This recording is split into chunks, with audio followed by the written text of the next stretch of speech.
Қыздар, енді бұл видеода қате кемшіліктер болса, айып етпеңіздер. Себебі мен бұндай форматта видео енді істеп көріп жатырмын, және менде штатив жоқ. Өзім қолыммен ұстап түсіріп жатқандықтан айып етпеңіздер. Осы мына таблицаны скриншоттап жазып алыңыздар. Мысалы, осы жылы 2025 жылы құрсақ көтерсеңіздер, мына жылды қарайсыздар, нечетный год. 2025 нечетный год болып есептеледі. Ал келесі жылы 2026 болса, четный годты қарайсыздар. Міне. Четный год.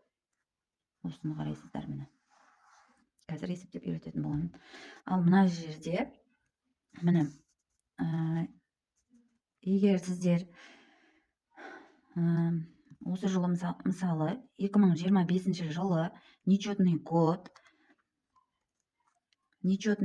болса, міне, мысал ретінде айтам да, мысалы нечетный год 2025 жылы, міне, нечетный год, четный уақытта құрсақ көтерсеңіздер, сізде ұл бала болуы мүмкін. Енді айтып жатырмын ғой сіздерге, бұл 100% емес. Китайский календар болсын, басқасы болсын, еш қайсысы 100% гарантия бермейді. Қыздар, соны біліп алыңыздар. Бәрі Алладан сұраңыздар. Енді бұл да дұрыс келіп қалуы да мүмкін. Енді мені 3 қыздан кейін ұлды болды деп сеніп қалмаңыздар. Қыздар, главный ниетіңіз түзу болу керек. Қыздар, соны ұмытпаймыз. Міне, мысал үшін, нечетный год 2025 жылы мынада көтерсеңіздер, құрсақ көтерсеңіздер, қыз болуы мүмкін. Нечетный год, нечетный уақыт дейлік та, мынаны уақыт. Қыз болады, міне, көріп тұрсыздар ғой, міне, нечетный. Ал егер нечетный год, міне, четныйларды көтерсеңіздер, міне, четныйдың уақыты 10 сентябрьден 7 октябрьге шейін. Міне, нечетный год, четный уақыт, міне. Ал міне келесіде нечетный год, міне, нечетный қыз болады. Түсіндіңдер ғой, мына жерде толық жазылған қыз болады. Четный год, четный уақытта жүкті болсаңыздар қыз болады. Нечетный год, нечетный уақытта көтерсеңіздер де қыз болады. Ал нечетный год, четный уақытта көтерсеңіздер ұл болады. Четныйды да көрсетіп кетейін. Мысалы, осы жыл 2026 жылы жүкті болсаңыздар, четный годта 2026, 2028, 2024, 2020, солар четный годқа кіреді. 2020, 22, 24, 26, 28, 2030 дегендер четный годқа кіреді. Сол кезде четный годта, четный год, четный уақыт қыз, четный год, нечетный ұл. Четный год, четный қыз, четный год, нечетный ұл. Түсіндіңдер ғой, қыздар?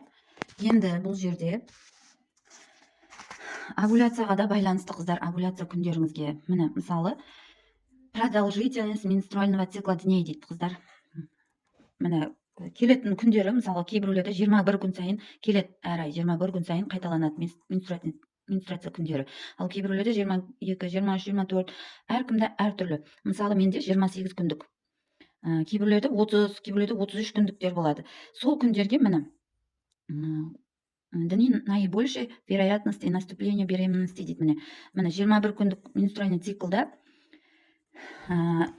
менструация келген күнінен бастап 3-ші күнінен 10-ші күніне дейін жүкті болу вероятності жоғары. Ал 22-ші күндік циклда 4-ті менен 11-ші күндері вероятность күшті, жоғары. Мысалы, менікінде, міне, 28 күндікте 10-ші күні менен 17-ші күндері аралығында вероятность жоғары. Ал 33 күн сайын келетін менструальный циклде 15-ші, мысалы, менструацияңыз келген күннен бастап санайсыздар, 15-ші күнінен бастап 22-ші күніне дейінгі аралықта жүкті болуға вероятность жоғары деген. Түсіндіңдер ғой, қыздар? Енді мына екеуін түсінген болсаңыздар, екеуінді жақындатып көрсетейін, скриншот қылып жазып алыңыздар. Фонға ітібар бермейміз. Енді мұнда мен өзімді есептеп көрсететін боламын. Мен 1990 жыл 19 апрель туылғам. Енді мен нечетныймын. Нечетный деген себебі, мысалы, мен анамның құрсағында 1989 жыл ұрықтанғанмын да, анам мені 1989 жыл көтерген. Енді сіз оны білу үшін мына 19 апрель күнінен бастап артқа қарай 20 неделя санайсыздар. Сол кезде мынау шығады. Мына жердегі бар ғой, мысалы, менің қай айда ұрықтанғаным белгілі болады да. Мысалы, сіз нечетный годта, мына аралықта, міне, нечетный 2025 жыл январьда көтерген болсаңыз қызыңызды, мына аралықта қыз болады. Нечетный қыз болады деп айттым ғой жоғарыда. Нечетный қыз болады, міне. Нечетный қыз, четный қыз, нечетный. Міне, нечетный год январьда көтерген болсаңыз қыз болады. Мен де сондайға тура келгенмін да. 1989 жыл нечетный год ғой. Нечетный год осындай нечетный аралықта құрсақ көтерген мамам мені. Или мынада, нечетныйда. Нечетный. Енді мен өзімнің, Аллаға шүкір, Алланың бергені, қыз болса да, ұл болса да, әр перзенттің орны бөлек. Дегенменен біз пенделшілікке барып, қыз сұраймыз, ұл сұраймыз. Аллаға шүкір, 3 қыздан кейін маған ұл берді Аллам. Аллаға мың шүкір. Алладан шын ниетпен сұрадым. Оқылатын сүрелерді оқыдым. Қыздар, главный, Алладан шын ниетпен сұрасаңыздар береді. Бұл мына метод болсын, басқа китайский календар болсын, бұлар еш қайсы 100% гарантия бермейді, қыздар. Главный, Алладан шын ниетпенен сұраңыздар, қыздар. Оқылатын дұғалары бар. Өзім оқыған дұғалар, сүрелерді осы видеоның соңында қоятын боламын, қыздар. Видеоны мұқият тыңдаңыздар. Енді мында мына менің мына 3 қызымның босанған күндерімді жазып қойдым. Ал мен мына бірінші қызымды 2011 жыл 25 сентябрьда босандым. Бірақ оны да енді ол кездері УЗИға көп бармағанмын, ұмытып та кеттім, қай күні ровно срок бергенін. Ұмытып кеттім. Мына екінші қызымда да дәл солай. Бірақ мына екінші қызымның 2014 жыл 7 мартта босанған болсам, бірақ бұны да 2 апта алдын босандым мен. Бәрінде менде сондай жағдай болған, бәрінде уақытынан бұрын босандым мен. Енді мына ал үшінші қызымда мен нақты айта аламын, срогымды білемін. Мен мына үшінші қызымды 2020 жылы 14 октябрьда босандым, бірақ менің негізгі срогым 30 октябрь 2020 жыл 30 октябрьда болған. 30 октябрьда менің срогым болған.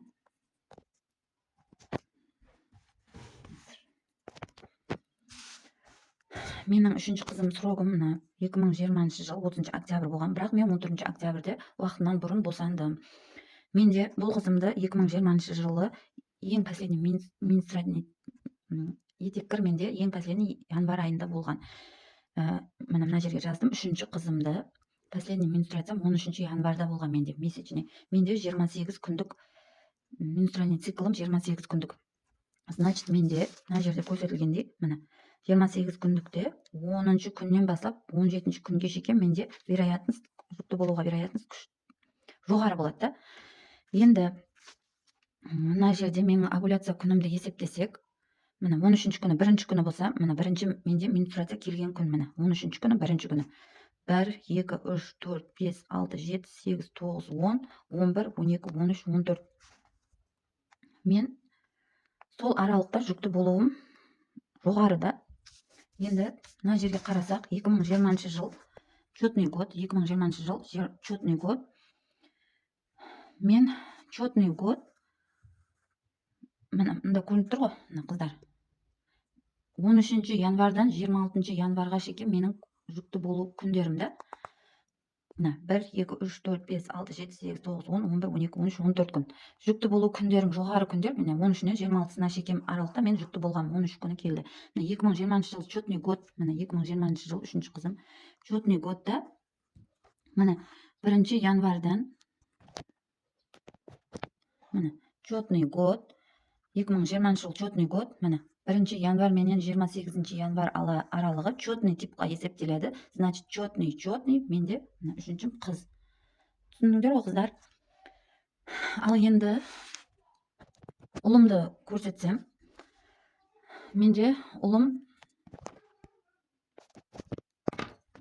Қыздар, алдын ала айтайын, мен ұлымды есептеп көтерген жоқпын. Мына зат менде, мен мынаны үшінші қызымды көтермей бұрын есептеп үйрендім. Бірақ енді мен өзім сенген жоқпын бұған. Қызымды случайно көтеріп қойдым мен. Соны көтеріп болғаннан кейін есептедім. Сол қыз шықты, қыз болғанмен мен босанамын деп шештім. Босандым, Аллаға шүкір. Кейін ұлымда да дәл солай болды. Өзімде мына календар болса да, мен ұлымды есептеп көтерген емеспін, қыздар, есептемедім. Бірақ Алладан сұрап жүрдім, тынбай Алладан сұрадым. Көтеріп болғаннан кейін мен көтергенімді білдім. Содан кейін есептедім. Есептеп көрдім өзім үшін, білу үшін. Ұлымды менде ақырғы месячіне апрельде келді. Апрельдің 10 апрель, последний месяч. 2023, 10 апрель. 2023 жыл 10 апрель менде последний месячный. Ұлымды көтерердің алдында 10 апрельде менде месячный келді, ақырғы. Содан басылаймыз, міне, оны есептейміз, міне. Оны менде бірінші күні, месячный келген бірінші күні. Қыздар, менде месячный келген күн оны. Онынан басылап санаймыз, қыздар, 14 күнді. 1, 2, 3, 4, 5, 6, 7, 8, 9, 10, 11, 12, 13, 14. Мына аралықта менде жүкті болу вероятность жоғары.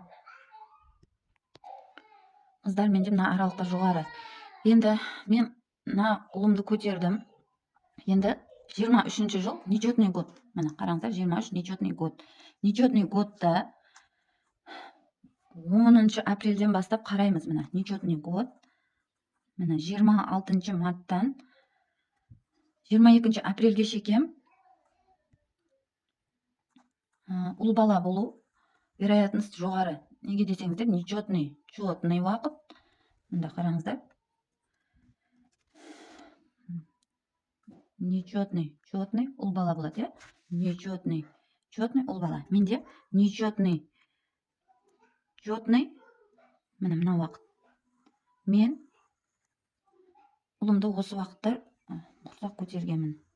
Ал енді мына жерде менде бір күні лишний болып тұр да, мысалы, менде сонда есептеп қарасақ, менде овуляция ертелеу болуы мүмкін. Себебі менде ровно 20 күн сайын, 28 күн, 27 күн сайын месячный, әр 27-28 күн сайын месячный келеді. Соның есебінен менде овуляция ерте болған болуы мүмкін. Алла ұл сұрағанға ұл, қыз сұрағанға қыз, денсаулығы менен салық салиха ұрпақтар берсін деп тілеймін. Кетірген уақыттарыңызға рахмет.